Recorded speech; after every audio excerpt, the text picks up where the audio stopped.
भैया हम लोक गायक प्रफुल्ल चंपारणी अपने सभी बिहार के जन जन के प्रणाम करतनी, आशीर्वाद के अभिलाषी बने। भैया हमरा चंपारण के युवा साथी लोग, नौजवान भाई लोग हमारे एगो मांग उठौले बा। मांग मांगत सरकार से कि हमरा चंपारण में भी एगो एयरपोर्ट होके के चाहिए। ऐसे तो हमरा चंपारण में भी बहुत कमी बा, बेरोजगारी बा, स्वास्थ्य सुविधा के अभाव बा, सड़क नहीं खे, पानी के कमी बा, बिजली के कमी बा, बहुत कमी बा। लेकिन समय के मांग बा, हमरा जन जन के मांग बा कि हमरा चंपारण में भी एगो एयरपोर्ट होके के चाहिए। ऐसे हम अपना ये चंपारण के जन जन के साथ इस सरकार से मांग करतनी कि हमनी के मांग पर ध्यान दिया जाए और हमनी के चंपारण के धरती पर भी एगो एयरपोर्ट होके के चाहिए। हमारी चंपारण एयरपोर्ट मांगे, हमारी चंपारण एयरपोर्ट मांगे। जन जन के करामे सपोर्ट मांगे, हमारी चंपारण एयरपोर्ट मांगे, हमारी चंपारण एयरपोर्ट मांगे।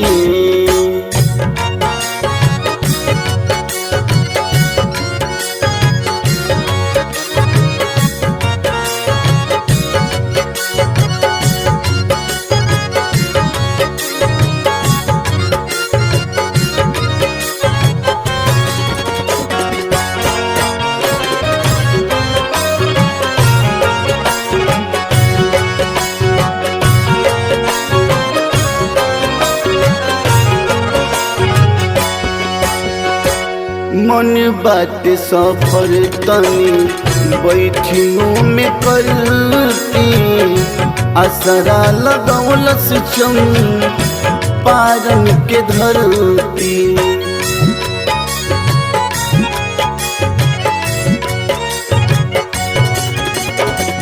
मन बात सफर तनी बैठियों में करती, असरा लगौलस चंपारण के धरती।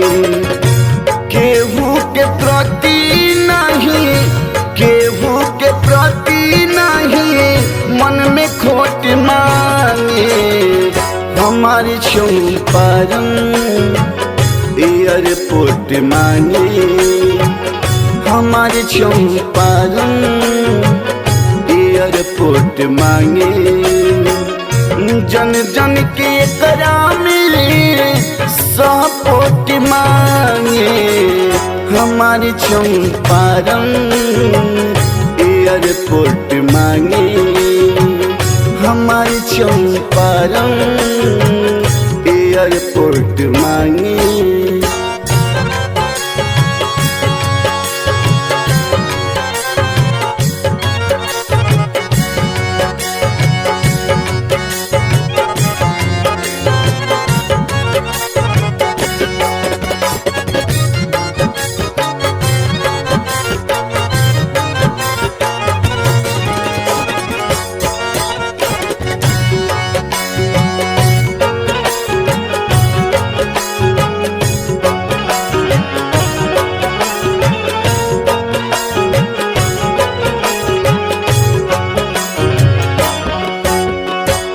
ऐसे तो जिंदगी हंसिए के चलता, सुख सुविधा बाटे बाकी कमी कर खलता।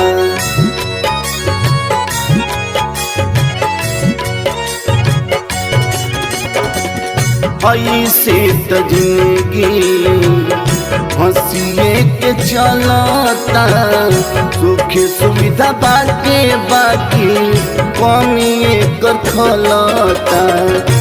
अब नहीं दिलवाई, अब नहीं दिलवाई, एकर छोट मांगे।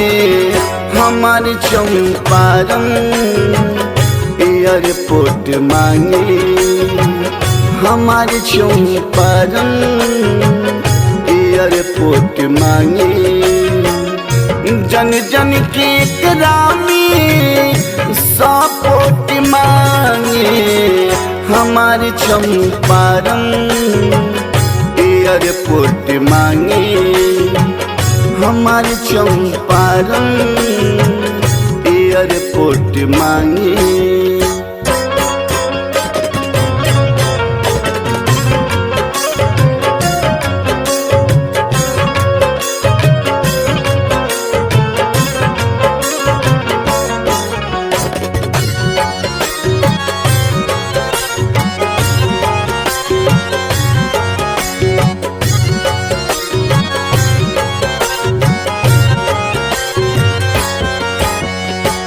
अर्जी सरकार तोहसे बाटे बार बार हो पर पुल के सपना तनी हो जाऊं साकार हो।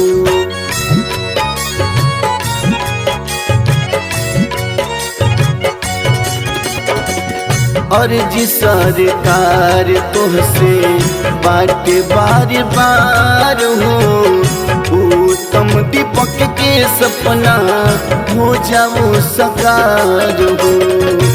आशीष आदित्य को आशीष अरविंद को इहे छोट मांगे हमारे चंपारण एयरपोर्ट मांगे हमारे चंपारण एयरपोर्ट मांगे जन जन के करामी सपोर्ट मांगे हमारे चंपारण एयरपोर्ट मांगे हमारे चंपारण एयरपोर्ट मांगे।